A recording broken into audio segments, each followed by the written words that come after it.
So, good afternoon, ma'am. Good afternoon, classmates. I am Queenie May Espera from the ITB. So, my topic is all about outline of a future science of humanity. Humanity as a symbolic phenomenon. The possible emergence of a new intellectual center of the world in East and South Asia, upsetting and eventually nullifying vested interest in the United States, could create the conditions necessary for the rise of a science of humanity. So, humanity mas commonly or ginatawag po siya og humankind, total population of humans. One that would be capable of progressively accumulating objective knowledge of its subject matter. Intellectually, the first step in the direction would be to identify the quality that distinguishes humanity from the subject matter of biology. So, from the biology, the Greek word bios means meaning life, and the logos meaning is study. In general, they study about the structure, function, growth, origin, evolution, and nagadistribute pod siya og living organisms.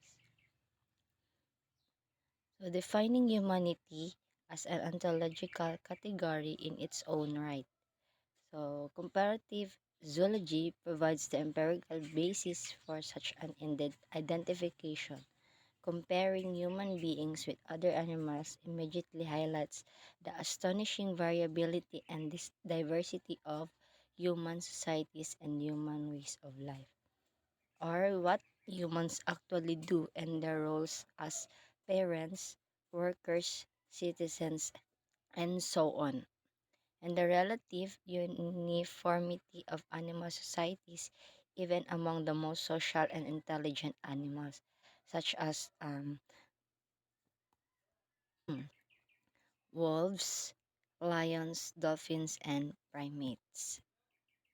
So, zoology study of all animals to investigate kung unsa ang ilang ginakaon or how they live and how they interact with their habitats.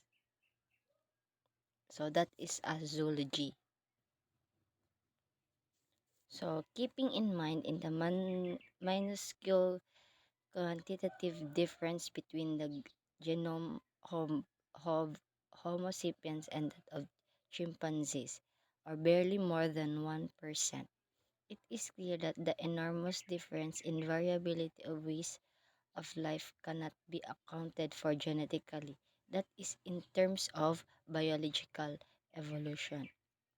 Instead, it is explained by the fact that while all other animals transmit their ways of life or social orders primarily genetically, humans transmit their ways of life primarily symbolically through traditions of various kinds and, above all, through language. It is the symbolic transmission of human ways of life, or both the symbolic transmission itself and the human ways of life that are necessarily so transmitted, to which the term culture implicitly refers. Culture, in this sense, qualitatively and radically separates human beings from the rest of the biological animal. So, qualitatively, involving quality or kind or skills. The radical change or action na ay kanang naay na magbag-o, something like that.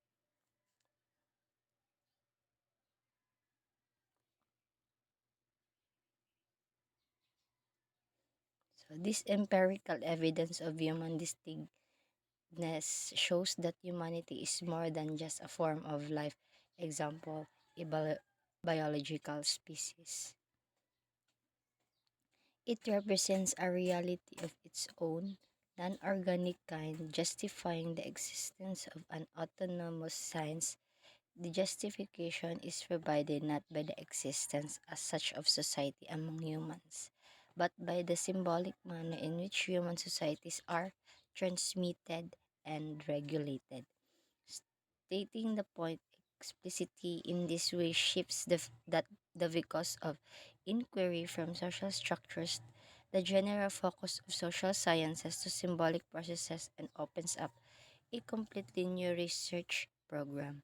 And its significance analogous to the one that established for biology is Darwin.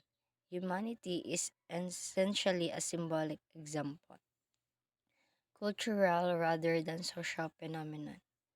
When the science of humanity at last comes into being, it will make use of the information collected in the social sciences but will not be a social sciences itself. Its subject matter, whichever aspects of human life it explores, will be the symbolic process on its multiple levels, the individual level of the mind and the collective levels of institutions, the nations, and also the civilizations. Or see below's institutions, nations, and civilizations. The multitude of specific processes of which it consists. The science of humanity will be the science of the culture, and its subdisciplines will be the cultural science, like biology and physics. So, biology means ano na siya na, kanang study about the structure function, while the physics, the study of physical matter, motion, force, and energy to human, animals, and also the uh,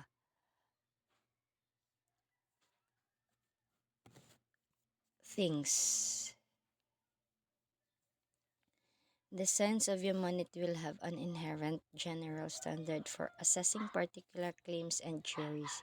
As an autonomous reality, humanity is necessarily irreducible to the laws operating within the organic reality of life and the physical reality of matter. Every regularity postulated about humanity must entail mechanisms that relate that regularity to the human animal organism, mechanisms of translation or mapping onto the organic world.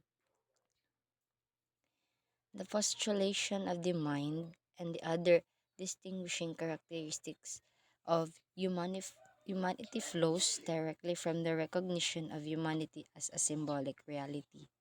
So symbols are arbitrary signs whose meanings are defined by the context in which they are used. Every present meaning depends on the context immediately preceding it and conditions the context and meanings following it. The mind is the creative element in culture, and its creativity is necessarily oriented by cultural stimuli operating on it from the outside. That fact makes culture both a historical and a mental phenomenon.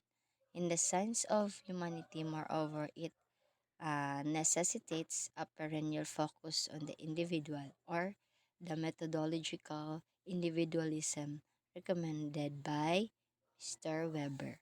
So that would be all, and thank